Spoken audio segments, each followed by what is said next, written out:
Well, adventurous and curious, those are a must for any journalist. And it's particularly true, I guess, of Yue-Sai Kan, the audacious, gutsy, and charming American TV producer and host.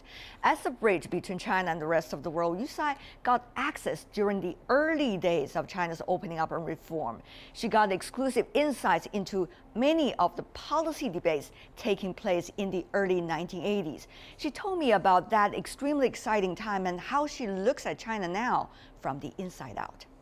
I remember one of the Politburo members said to me, you know, Yue-Sai, we're going to encourage the Chinese people to buy their houses. That was 20 years ago, to buy their houses, their own homes. Now, you have to remember, everybody's home was allotted by the government at that time.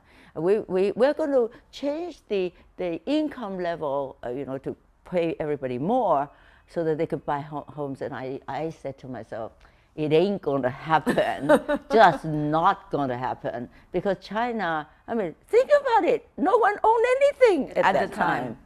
So it's just that little example, it's amazing because today everybody owns something. Everybody wants to own something. That's the first priority for the Chinese people, as you know. And then now, of course, a lot of people own now, they go traveling. Now they buy luxury goods and all of that. But in that, just that little example just showed me how extraordinary the vision of those leaders at that time.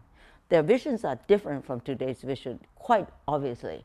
But the fact that they were brave enough, it's just like a huge boat with if you move a little bit of the rudder of the boat, the whole entire ship moves that very way. Differently. It is so, to me, it's just, I just think chills, when I think about. Was it a miracle, you think, China where it is today? Yes, it is. And we'll never see it again. It is an evolution and a revolution that will never happen again, because you will never get a population like this, and you will never see a nation growing from zero to today. And it can't catch up. But the thing is, what's next? Because there are a lot of different descriptions about Chinese these days. Chinese, of course, are the new rich, as some say. Chinese are getting stronger militarily, economically, but what about soft power? And there seems to be some negative descriptions about China or the image of China in the rest of the world, whether that's true or not. What do you think has led to this debate? And what exactly, if people are asking what the Chinese are like in your heart, how would you describe to them? Well, China is a huge country. Yes. You really can't say one thing, to describe such a huge country. It's 1,300,000,000 people. It's not easy to do. But the image of the Chinese, really, I have to say there are so many levels of image of the Chinese. If you're talking about people like Alibaba, people are stunned by what Alibaba has achieved. And to do it in such a way that is truly quite extraordinary. I don't believe that Alibaba has tremendous amount of support from the government. It's really a grassroots. I know Jack from back there, impressive, right? So that's one kind of people that people look at and say, boy, that's impressive. Like, but you're looking at the Pony Ma's, Jack Ma's. Those are just amazing human beings. But you're also looking at some Chinese who are actually, they will go public and they actually have bad reputation on Wall Street because you have to be investigated because they're not very honest, right? So that's another group of businessmen that we're not very, very proud of, okay? And today, people think, a lot of people think, wow, we're very impressed with the Chinese because they're spending so much money in movies and all that. And yet there are some people who say, well, they've been just talking so much and they haven't really been able to do too much because it takes a lot of talents and people, and it takes a little bit of time. It's just not money, throwing into Hollywood, for example. So in a way, and the tour groups are so cheap. Somebody just told me that it's cheaper to go to Thailand than it is to go to Shanghai. In certain cases, yes, indeed. So I was very surprised. But anyway, these people now are able to actually travel, and they have no idea. They're very ignorant about how they should behave in other countries. They're so used to, like baby urinating on the field. so used to it. So they think that right outside of a temple in Thailand, they can have their baby urinating. That there too. There is no difference between a public or a private space. They're used to it. This is the reason why they talk really loud, and they would be on a telephone and they make it really, really loud. And they think that public space is their own space. Well, in many ways, it is, because that's where they came from. Do you think this is a natural process that China really has to go through? I wrote a book called 魅力何来, Modern Etiquette for the Modern Chinese. That book was written 15 years ago, and it was only 15 years ago the first etiquette book came out for modern etiquette. Hey, this is a country of 1 billion people. We only sold 3 million books. In that way, in a sense, it was an enormous bestseller in China. But what does that mean? It means it's just a drop in the bucket that came into the country. And no matter what the government is saying today, they want to improve this kind of image and all that. If there is not a concerted effort that actually, like the Singaporean government or like the Hong Kong government, there is no way we can ever be truly learning it.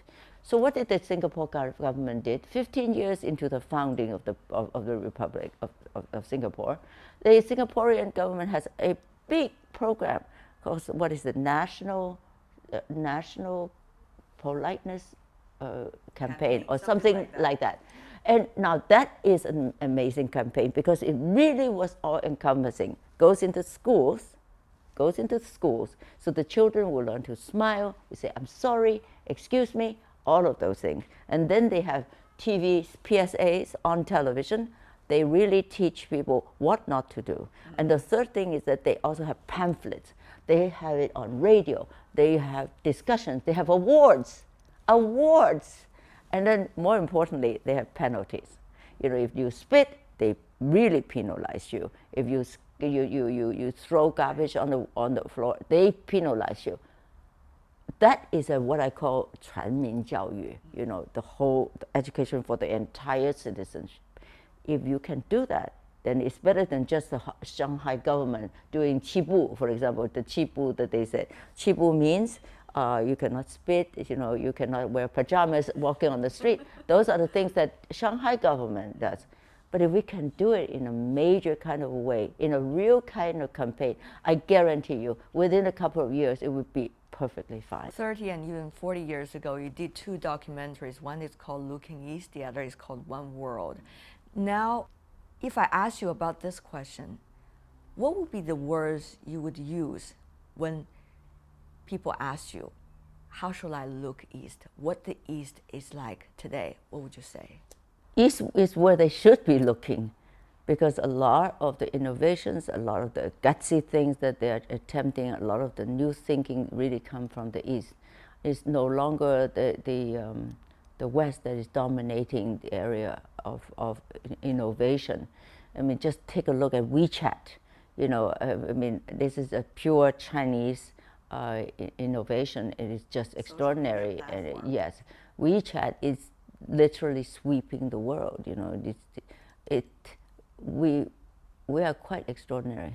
The Chinese are quite extraordinary. If the Chinese are asking you these days, what else do we still need to learn from the world? What would you say? Everything. There are lots of things the Chinese don't know. Business, they are probably more advanced than anything else. But due to the fact that, China is truly newly opened and a lot of popular culture is not available in this country to see, there's so much to learn. There's so much to learn in China too. Today, the information is so fast and furious. They come so fast and furious that, people are always sort of caught without preparation. They don't. There's so much to learn. So if the Chinese are humble enough, they know that there will be endless things they can learn everywhere in the world.